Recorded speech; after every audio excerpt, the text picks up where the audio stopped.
문들아 너희 머리를 들지어다. 영원한 문들아 들릴지어다. 영광의 왕이 들어가시리로다. 영광의 왕이 누구시냐? 강하고 능한 여호와시요 전쟁에 능한 여호와시로다. 문들아 너희 머리를 들지어다. 영원한 문들아 들릴지어다. 영광의 왕이 들어가시리로다. 영광의 왕이 누구시냐? 만군의 여호와께서 곧 영광의 왕이시리로다. 아멘. 출애굽기 26장에 보면 하나님께서 모세에게 성막을 이렇게 만들라 그렇게 말씀하셨습니다. 그리고 25장 37장에 보면 25장하고 37장에 보면 지성소에 둘 그 언약궤를 하나님께서 또 모세에게 만들라고 지시를 합니다. 이 언약궤는 여호와에게 하나님에게 증거궤, 법궤라고도 불려지기도 합니다. 그 언약궤 안에는 십계명과 만나와 아론의 쌍난 지팡이를 넣어 두었습니다. 이 언약궤가 무엇을 상징합니까? 하나님의 임재를 상징하죠. 오늘 읽은 이 시편 24편은 아마도 다윗이 언약궤를 예루살렘으로 모셔올 때 지은 시가 아닐까라는 생각이 듭니다. 우리가 잘 알다시피 사무엘서에 보면 엘리 대제사장에게 두 아들이 있었죠. 홈니와 비느하스입니다. 이 두 아들이 똑같이 참 악한 일들을 행하죠. 모든 이스라엘인들에게 악한 일을 행하고 또 뿐만 아니라 그 사무엘서에 보면 그 회막문에서 수종드는 여인들과 동침하고 그거 귀에 들러가지 않아요. 엘리 대제사장 귀에. 근데 그 당시의 사료들 보면 여러분 이방 신전에서 그런 일들이 자행됐거든요. 이방 신전에 보면 그런 문란한 성행위들이 이방 신전에서 행해졌어요. 그게 똑같은 짓을 하고 있는 거죠. 그래서 그것이 엘리 제사장의 귀에 들어가죠. 그래서 엘리 대제사장이 그 홈리와 비느하스 두 아들에게 내 아들들아 그리하지 말라. 그러나 그들이 그 말을 듣지를 않죠. 그것은 하나님께서 그들의 행위가 너무 악하니까 죽이기로 작정을 한 것입니다. 한날에. 그래서 그 두 아들이 엘리 대제사장의 말을 청종하지 못하도록 그렇게 하나님께서 하신 것이죠. 그래서 사무엘상 4장에 보면 이스라엘 백성과 블레셋 사람 이스라엘과 블레셋이 전쟁을 합니다. 그 전쟁에서 이스라엘이 크게 패하죠. 죽은 자가 4,000명 가량 된다고 합니다. 그러자 그들이 생각해낸 것이 실로에 있는 법궤를 언약궤를 가지고 오자. 그 전쟁터로 가지고 오자. 그래서 그 언약궤를 법궤를 전쟁터로 가지고 오지 않습니까? 그래서 언약궤가 도착하니까 막 백성들이 환호하고 막 함성 지르고 막. 근데 어떻게 됐어요? 더 크게 패했어요. 그날에 죽은 자가 한 3만 명 가량 된다고 합니다. 그리고 그날에 홈리와 비느하스 두 아들이 한날에 죽습니다. 그리고 언약궤는 블레셋에게 빼앗깁니다. 그렇게 블레셋 사람들이 언약궤를 가지고 블레셋으로 가지고 갔습니다. 그런데 그때부터 언약궤가 머무른 곳마다 재앙이 임하죠. 언약궤가 머무른 곳마다 재앙이 임하는 거예요. 다른 데 옮겨놓으니까 또 그곳에 재앙이 임하고 또 옮겨놓으니까 또 그곳에 재앙이 임하고. 그래서 그들이 어떻게 하기로 결정을 합니까? 다시 이스라엘로 돌려보내기로 결정을 하고 돌려보내지 않습니까? 그렇게 돌아온 언약궤는 아비나답의 집에 모셔졌습니다. 사실 모셔진 것이 아니라 방치된 거죠. 그렇게 오랫동안 방치되어 있었습니다. 그렇게 방치된 지 한참이 지난 후에 다윗이 예루살렘으로 그 언약궤를 모셔오고자 합니다. 그래서 다윗이 이 큰 행사를 위해서 많은 사람들과 바알레 유다에 있는 아비나답의 집으로 갑니다. 그래서 아비나답의 집에서 아비나답의 아들 우사와 아효가 언약궤를 수레에 싣고 몰고 옵니다. 근데 모세오경에 보면 언약궤는 제사장이 매게 되어 있어요. 그런데 그렇게 하지 않고 수레에 싣고 끌고 가죠. 그래서 아효가 앞에서 가고 우사가 뒤에서 갑니다. 그런데 그 언약궤가 나곤의 타작마당에 이르렀을 때 막 소들이 날뛰죠. 그러니까 뒤에서 가던 이 우사가 그냥 법궤 그 뚜껑 법궤를 그냥 만진 거죠. 여러분, 이 언약궤는 함부로 만지게 되어 있지 않습니다. 그렇게 하나님 앞에서 잘못함으로 인해서 여호와의 곁에서 이 우사가 죽습니다. 다윗이 그곳을 베레스 우사라고 부르고 그날에 여호와를 두려워하여 여호와의 궤를 어찌 내게 오게 하리요, 여호와의 궤를 어찌 내게 오게 하리요 하고 언약궤를 예루살렘으로 옮겨오는 것을 중단하고 오벳 에돔 집으로 옮겨집니다. 그렇게 언약궤가 오벳 에돔의 집에 석 달 동안 있었는데 하나님께서 오벳 에돔과 그의 온 집에 복을 주십니다. 그것이 다윗의 귀에 들어가게 되죠. 그래서 다윗이 다시 언약궤를 예루살렘으로 옮기는 국가적인 행사를 시작합니다. 이번에는 전에와 같은 우를 범하지 않고 언약궤를 매게 했습니다. 언약궤를 맨 사람들이 6걸음을 가매 다윗이 소와 살찐 송아지를 제사를 드립니다. 살찐 송아지로 제사를 드려요. 그리고 다윗이 여호와 앞에서 힘을 다해서 춤을 춥니다. 그렇게 다윗과 온 이스라엘 족속이 즐거이 환호하며 나팔을 불면서 여호와의 궤를 메고 갑니다.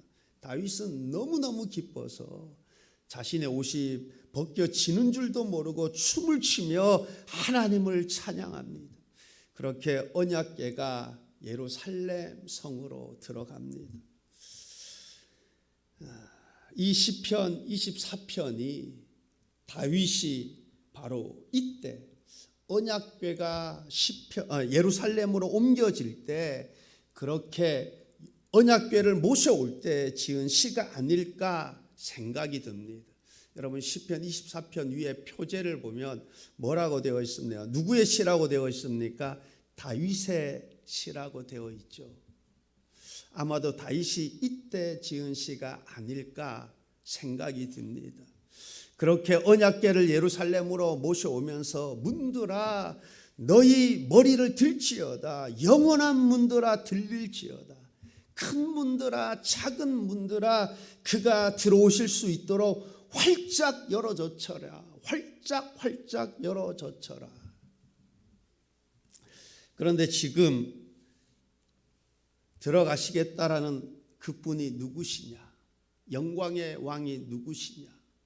보통 우리 집에 초인종을 누르거나 문을 두드리면 어떻게 합니까? 그냥 문을 열어줍니까? 어떻게 합니까? 누구시죠? 묻잖아요. 그죠? 누구시죠? 여러분, 이렇듯 지금 묻고 있습니다. 영광의 왕이 누구시냐? 문을 확 문들아 너희 머리를 들릴지로다, 영원한 문들아. 근데 도대체 누구냐? 그래 묻고 있는 거예요. 영광의 왕이 누구시며 어떠하신 분이냐? 8절 하반절입니다. 8절 하반절 보면 강하고 능한 여호와이시요 전쟁에 능한 여호와시로다. 이분은 강하고 능한 여호와이시다. 전쟁에 능한 여호와이시다. 즉 강하고 능하여 전쟁에 능하신 여호와이시다. 반드시 승리하시는 여호와이시다. 그렇습니다. 여호와는 강하시고 능하시고 전쟁에 능하신 여호와이십니다. 여러분, 이것에 대한 증거가 성경에 얼마나 많이 기록되어 있습니까?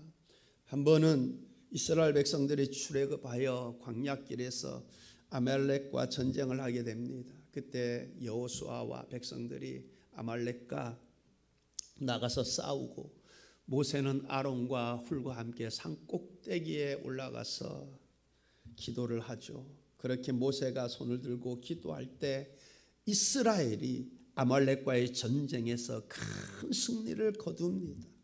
그때 나온 하나님의 또 다른 이름이, 애칭이라고 해야 되나요? 여호와 니시, 여호와의 깃발, 승리의 깃발. 여호와는 승리하시는 분이십니다. 강하고 능하시며 전쟁에 능하신 여호와이신 줄 믿습니다. 사무엘하 5장에도 보면 하나님께서 다윗에게 올라가라, 내가 반드시 블레셋 사람을 내 손에 넘기리라. 그래서 다윗이 올라가서 블레셋 사람들을 크게 무찌르죠. 그리고 다윗이 그곳 이름을 바알브라심, 즉 여호와께서 물을 흩음같이 내 앞에서 내 대적을 흩으셨다라는 뜻입니다. 누가 대적을 물을 흩음같이 흩으셨다라는 것입니까? 다윗과 그의 군사들이 아니요, 여호와께서 물을 흩음같이 강하고 능한, 전쟁에 능하신 하나님께서 그렇게 대적을 흩으셨다라는 것입니다. 그리고 그 후에 블레셋 사람들이 또 이스라엘을 침략해 옵니다. 그때는 하나님께서 올라가지 말고 그들 뒤로 돌아서 뽕나무 숲을 맞은편에서 그들을 기습하되, 뽕나무 꼭대기에서 걸음 걷는 소리가 들리거든 공격하라. 그때 여호와가 너보다 앞서 나가서 블레셋 군대를 치리라. 그래서 다윗이 하나님께서 말씀하신 그대로 그렇게 행해서 또 블레셋 사람들을 물리치고 크게 승리를 하였습니다. 이처럼 영광의 왕은 강하고 능하시어 전쟁에서 반드시 승리하시는 여호와가 되시는 줄 믿습니다. 우리는 보통 인생을 전쟁이라고 표현하기도 합니다. 그래서 입시 전쟁, 취업 전쟁, 질병과의 전쟁, 범죄와의 전쟁, 안보와의 전쟁. 우리가 이러한 전쟁에서 승리하려면 어떻게 해야 하겠습니까? 강하고 능하신, 전쟁에 능하신 하나님께서 함께 해 주셔야 합니다. 하나님이 이기게 해 주셔야 합니다.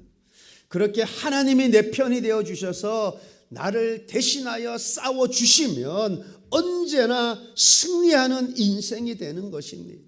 입시 전쟁에서 승리, 취업 전쟁에서 승리, 질병과의 전쟁에서 승리, 안보와의 전쟁에서 승리, 어디를 가든지 무엇을 하든지 승리를 안겨 주실 줄 믿습니다.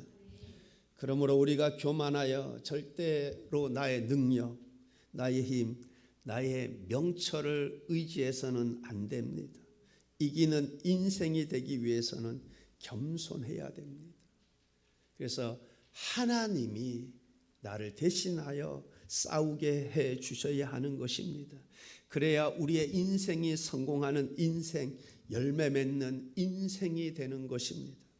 그렇게 늘 겸손한 마음으로 하나님을 의지하시기를 바랍니다. 하나님이 그를 대신하여 싸워주시고 이기게 해 주실 줄 믿습니다. 우리 모두가 이렇게 강하고 능하신, 전쟁에 능하신 여호와 하나님, 즉 여호와 하나님 예수님을 영접할 수 있기를 바랍니다. 우리의 문을 활짝 열고 맞아들이시기를 바랍니다. 옛날 왕이 전쟁에서 승리하고 돌아오면 성문을 활짝 열어놓고 모든 백성들이 나와서 환영을 하였습니다. 노래를 부르고 여러 악기들을 연주하고 춤을 추고 환호성을 지르며 함성을 지르며 맞이하였습니다. 그렇습니다. 죽음을 이기시고 부활 승천하신 영광의 왕이 되시고 만군의 왕이 되시는 예수님을 맞이하기 위해 우리가 우리의 마음의 문을 활짝 열어 젖히고 춤을 추며 기쁨으로 맞이할 수 있기를 바랍니다.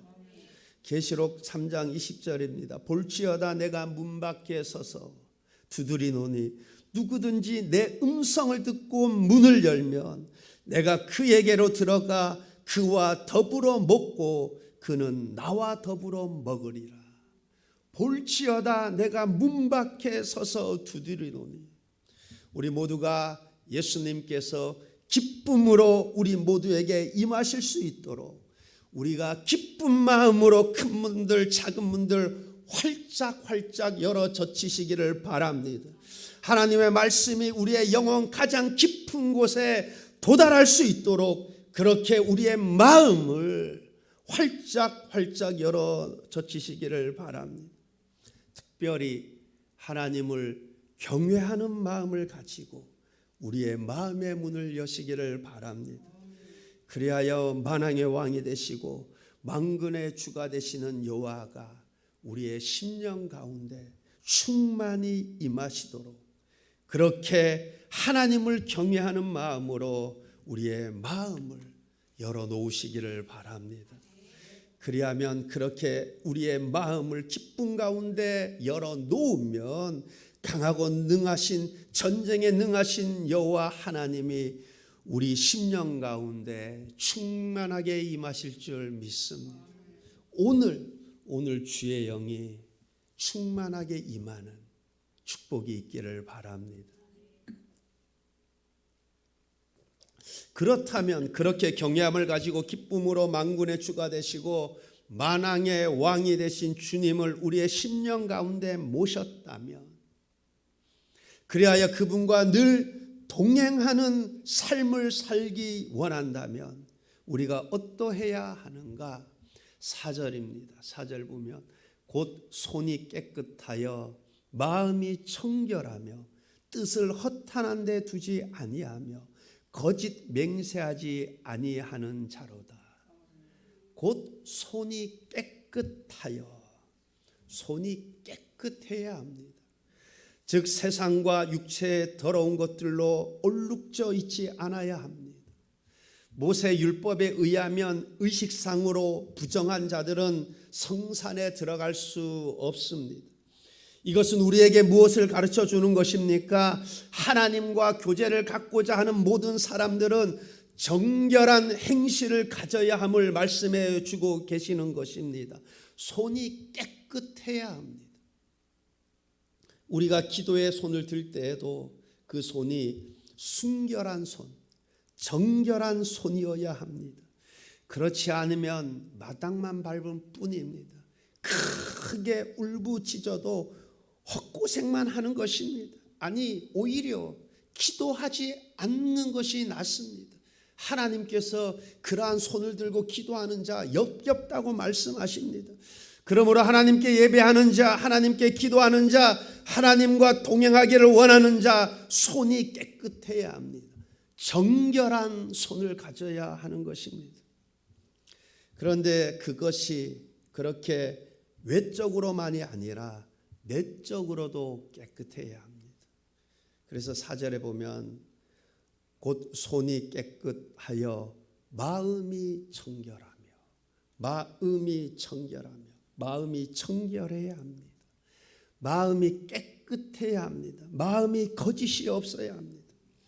그렇습니다. 우리가 여호와의 산에 오르고 그의 거룩한 곳에 서기 위해서는, 즉 하나님께 예배하고 하나님께 기도하고 하나님과 동행하는 자가 되기 위해서는 우리의 손이 깨끗하다라는 것만으로는 충분하지 않습니다. 하나님은 우리의 심령을 감찰하십니다. 우리의 마음이 청결해야 합니다. 우리의 마음이 그 어떤 은밀한 부정함을 지녀서는 안 됩니다. 사람 앞에서는 혹 위선이 통할지 모르겠지만은 하나님 앞에서는 벌거벗은 것 같이 다 드러납니다. 바리새인들, 서기관들, 당시 백성들, 그들 아주 신앙적으로 높게 봤죠. 그러나 하나님은 심령을 감찰하십니다. 그러므로 우리가 제약된 행실에서 우리의 손을 깨끗이 해야 할 뿐만 아니라 우리의 마음 역시 정결하고 정직하고 거짓이 없는, 위선이 없는 선한 마음을 지녀야 합니다. 그렇지 않고 겉으로 보이는 것과는 달리 마음이 음흉하고 거짓되고 그러면서 아닌 채 해보아도 그것 하나님 앞에서 아무 소용없습니다. 하나님은 심령을 감찰하십니다. 그러므로 우리의 심령이 거짓됨이 없어야 하고 정결해야 합니다. 이를 위해서 우리가 악한 영, 더러운 영이 나를 만지지도 못하도록 세심하게 나의 마음을 지켜야 하는 것입니다. 그래야 나의 마음이 주님의 마음을 담고 나의 마음이 주님의 뜻에 합한 마음이 되어야 하는 것입니다. 특별히 우리가 우리의 마음에서 우러나오는 신앙을 가져야 합니다. 그렇지 않다면 우리의 신앙 아무것도 아닙니다. 우리의 마음에서 우러나오지 않고 우리의 몸만 예배 자리에 나와 있다면 우리가 드리는 예배 아무것도 아닙니다. 우리의 마음이 하나님을 사모하고 예배를 사모하고 그렇게 진심에서 우러나오는 마음이 있는 예배가 되어야 할 줄 믿습니다. 그리고 더 나아가 우리의 마음이 세상 것에 허탄한 것에 두지 않아야 합니다. 우리의 마음이 세상의 부와 사람의 칭찬, 쾌락을 향해 무절제하게 달려가지 아니하여야 합니다. 저는 여러분 모두가 다 경제적으로도 부유하기를 원합니다. 그러나 우리의 마음이 하나님에 대하여 먼저 부유해야 됩니다. 믿음에 있어서 부유해야 됩니다. 그렇지 않으면 그 경제적인 부가 오히려 우리의 신앙을 망칠 수가 있습니다. 교만해지고 하나님 의지하기보다는 돈을 의지하게 되고 돈이 하나님의 자리를 대신하게 되는 것입니다. 그래서 낙타가 바늘길을 통과하는 것보다 부자가 천국 가기가 더 힘들다. 그 비유적으로 말씀한 거죠. 그만큼 부자가 천국 가기가 힘들다라는 거예요. 왜 그렇습니까? 돈을 의지하게 되죠. 돈이 하나님 자리를 다 대신해 버린 거예요. 그래서 저는 무엇보다도 여러분이 믿음에 부유한 자가 되어야 돼요. 그래서 하나님에 대하여 부유한 자가 되어야 돼요. 영혼이 잘된 같이 범사가 잘 되는 것이 진짜 복인 거예요. 그렇죠? 여러분 그렇지 않으면 내가 경제적으로 많이 부유하다 그래요. 그런데 여러분 한번 아파 보세요.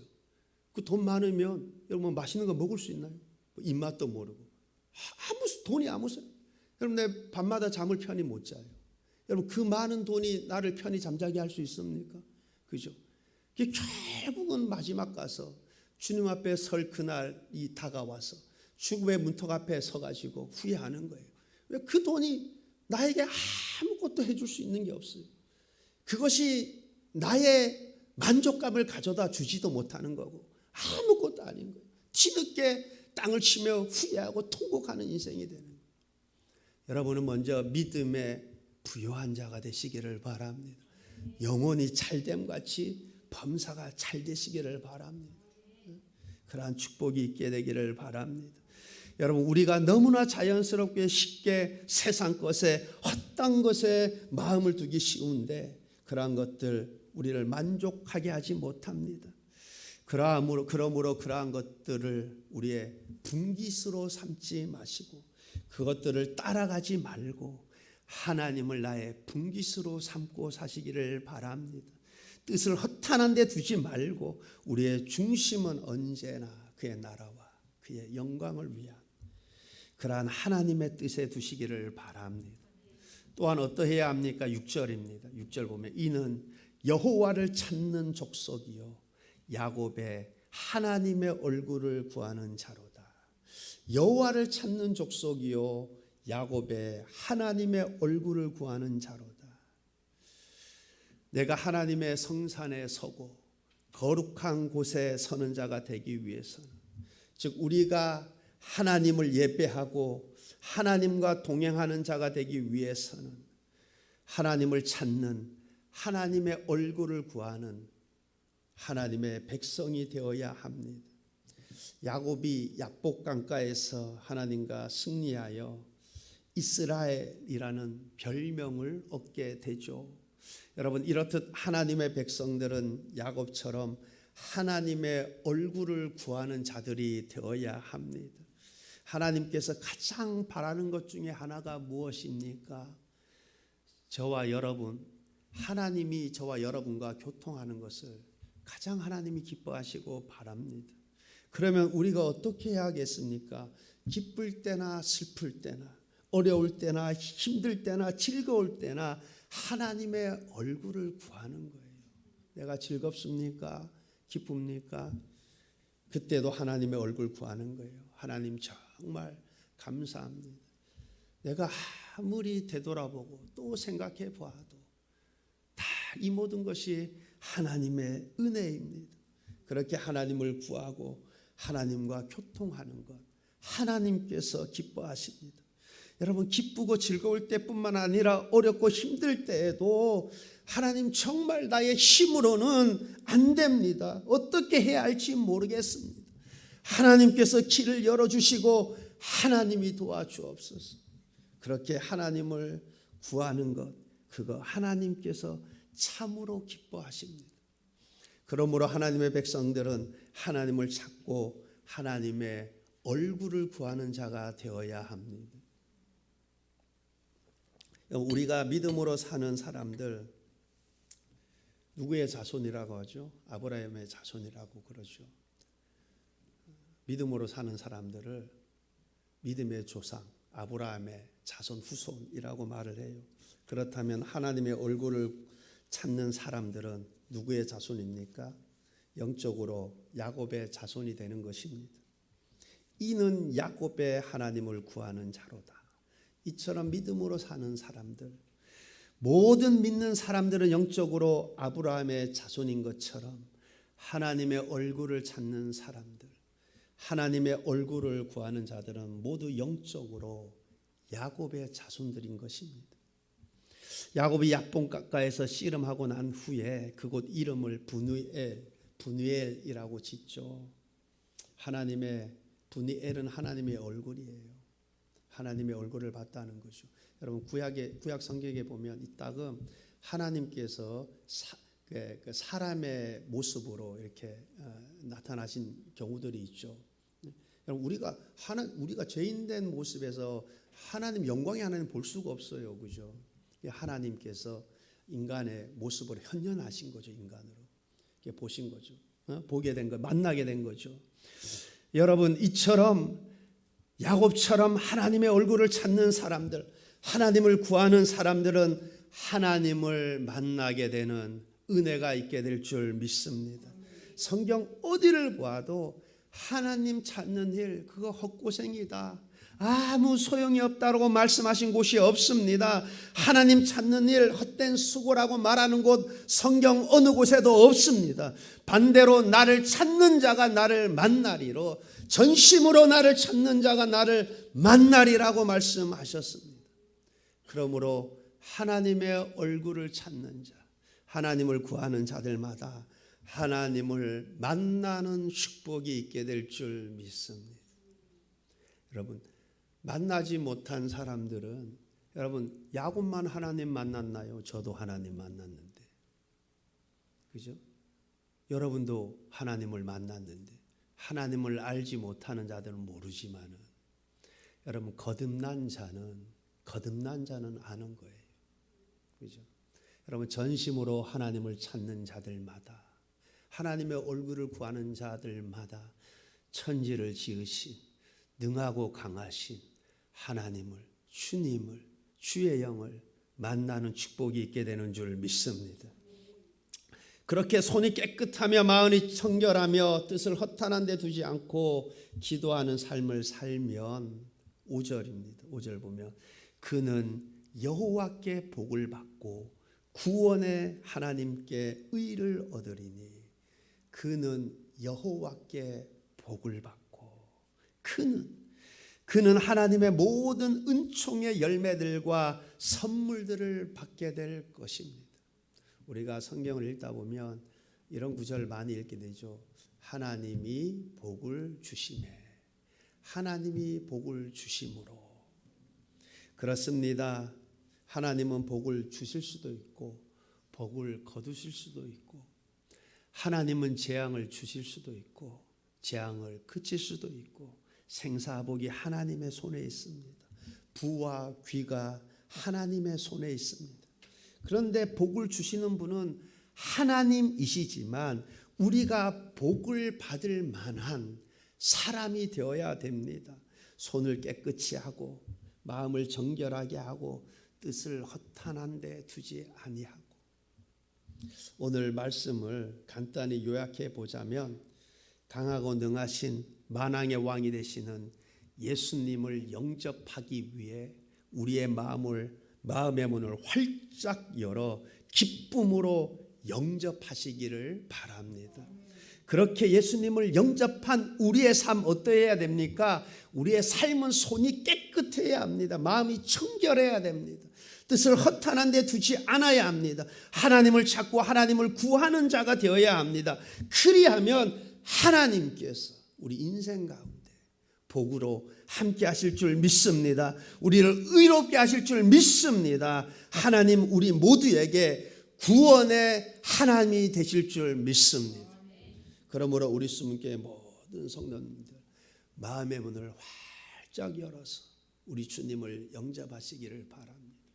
우리의 마음 문을 활짝 열어서 주님의 말씀이 우리 심령 가장 깊은 곳에 도달할 수 있도록 그렇게 우리의 마음을 활짝 열어젖어서 우리 주님과 동행하는 삶을 사시기를 바랍니다. 여러분 그리하려면 우리가 거룩하신 주님과 함께 우리의 손도 역시 깨끗해야 돼요. 우리의 마음이 청결해야 됩니다. 뜻을 허탄한 데 두어서는 안 됩니다. 우리 수문교회 모든 성도님들 삶이 그러하여서 여호와께서 복을 주심으로 그러한 축복의 삶이 되시기를 우리 주님의 이름으로 축원합니다. 기도하시겠습니다.